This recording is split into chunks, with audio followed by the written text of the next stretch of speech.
It was 16 years ago when my daughter came home from her first year of university. And the very first day of being back home, I came home from work and she says, "Dad, I worked out a way for us to have a foreign exchange student come live with us." I said, "What?" And it was Nacho. It was one of the best things that has ever happened to our family. He walked into our lives and he stole our hearts. And we have loved him ever since. And Carolina, you are the one who walked into his life and you stole his heart. And so today we all come together and we embrace you for who you really are. The one, Nacho and Carolina. We love you. Now, Carolina, it is important for me as the American family for you to know the kind of man you've married. And so I just want to go over a couple of things with you real quick here. Nacho is a man of joy and laughter. And everyone who knows him knows these words I speak are true. Nacho, you have an uncanny, innate way of bringing happiness into the hearts and lives of everyone that you touch. And it's because of the high degree of your own happiness. It's true, it's genuine, it's authentic, and we thank God for that. Not only is he a man of joy and laughter, but he's a man of love and friendship, Carolina. Nacho pours all of himself and invests himself into the people that are around him at any moment in time. And not just to his peers, but to those that are older and younger as well. I have a 9-year-old grandson, Bennett, who met Nacho when he was probably 4 or 5.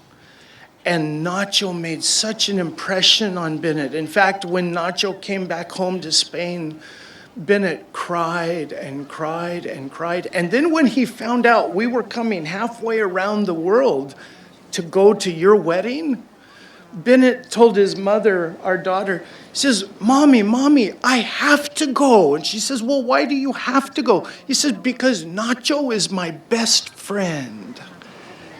And the way you give friendship makes all of us feel like we are your best friend. Nacho is also a man of tenderness and compassion.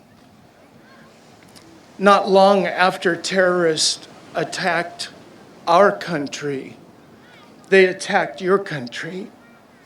And when we called to express our sorrows, the phone on our end and on Nacho's end became very, very quiet.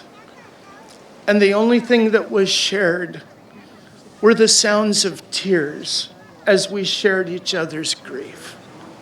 I love your heart. I love your tenderness, Nacho.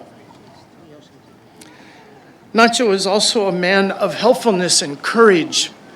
On Nacho's last visit to California, I took Nacho kayaking, and we were kayaking upstream the American River, and there's a dam way up above that releases water every once in a while, and the current can become very strong. Well, we were going upstream, so it was no problem.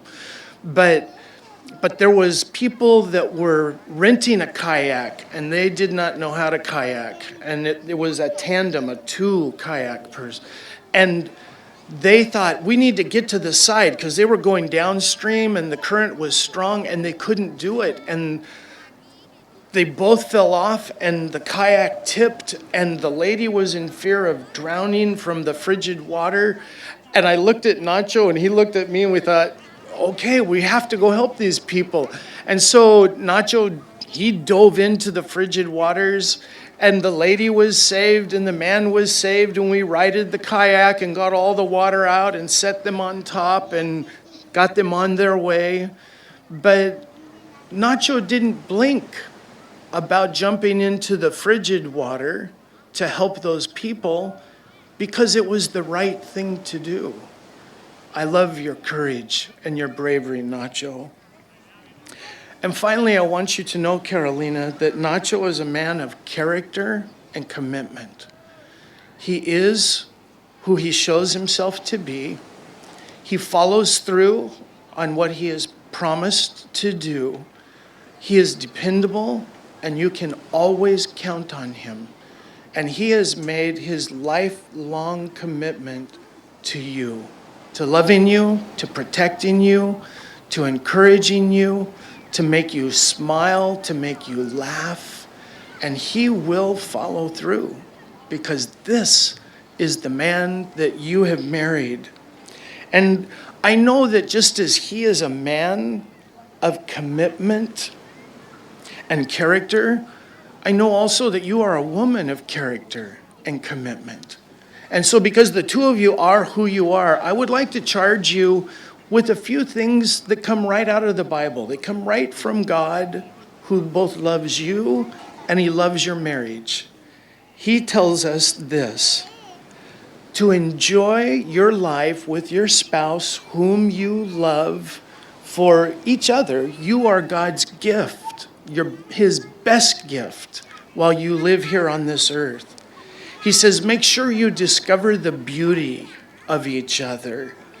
Be alert servants to one another. Never give up on serving. Pray hard, help always, and strive to be inventive in your kind service to one another.